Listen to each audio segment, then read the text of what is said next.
করতেছি কানের ডাল।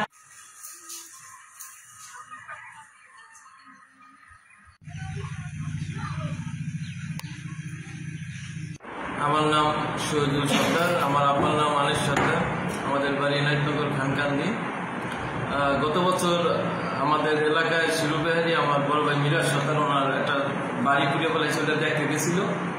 ওই সঙ্গে ওই কারণ আমাদের কাছে ইয়াবা ব্যবসায়ী টপ সম্রাট, এটা প্রশাসন সবাই জানে। এবং কি চরের যে ফয়সাল আছে, ফয়সাল তালুকদার, রাজ্জাক, রাসেল, এরা সকলে মিলে একবার আমার বাড়িঘর হামলা করছে। তারপরে অন্যান্য মানুষ মিলে ছিলিয়ে দিছে। আবার আমি থাকি অন্যদিকে, এলাকায় যাই না, ওদের যা ঝামেলা করে। তবে শিলুবিহারি এসে একটু মিলিয়ে দেওয়ার চেষ্টা করছিল, একটা মার্ডার হইল। ওরা একটা লোককে বোম মেরে মেরে বলেছে কামের হুকুমে ওপেন। সুজন নামে একটা ছেলে, আমার খুব কাছের ভাই, ওই মামলা আমার ভাই বাদী। তখন ওই মামলা উড়ানোর জন্য আমার একটু চাপ প্রয়োগ করে এবং মধ্যে মধ্যে আমার থেকে টাকা চাই। তা আমি মামলা উড়াইব না, এমনকি টাকা পয়সা দিয়ে অস্বীকার করার কারণে আমার ঘরবাড়ি হামলা, আপনারা তো দেখছেন কি করছে। এবং কি ঘরবাড়ি লুটপাট, আমার স্ত্রীর গলা থেকে স্বর্ণের জিনিস, কানের হাতের, এবং কি ঘরে যত আসবাবপত্র ছিল সব নিয়ে গেছে। যা নিতে পারি না ওইগুলো ভাঙচুর করছে।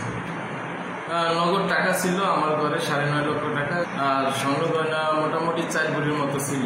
মোট কত টাকা ক্ষয়ক্ষতি হয়েছে আপনার?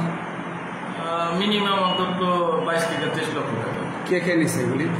এগুলো কায়েমের নেতৃত্বে লোক আছে, 100 লোকের মতো আছে। কিন্তু কায়েমের নেতৃত্বে ফয়সাল চরে থেকে আসছিল, ফয়সাল তালুকদার। থানায় আমার ভাই বাইরে থেকে আসছিল, ওনারও ঘরেও ভাঙচুর করছে। ওনার ঘর থেকে অনেক নগদ টাকা পয়সা এবং স্বর্ণগয়না লুটপাট করছে। ওনার ঘরেও মিনিমাম 10 লক্ষ টাকার উপরে স্বর্ণগয়না নগদ করে নিয়ে গেছে। ওনার নাম কি? আজিজুল সরকার। পরবর্তীতে ওই মামলার বাদী না, ওটা উনিও বাদী না। আমার 2 ভাইয়ের উপরে চাপ করছে। আমার বড় যেটা এজাজুল সরকার, উনি হলো মামলার বাদী। আর থানা থেকে যায় পরে পুলিশ উদ্ধার করছে।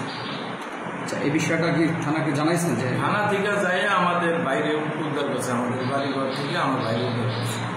অক্ষত অবস্থায় ওনার কোনো ক্ষতি হয়নি। হ্যাঁ, মামলা অবশ্যই দিন, এটা প্রসেসিং চলতেছে।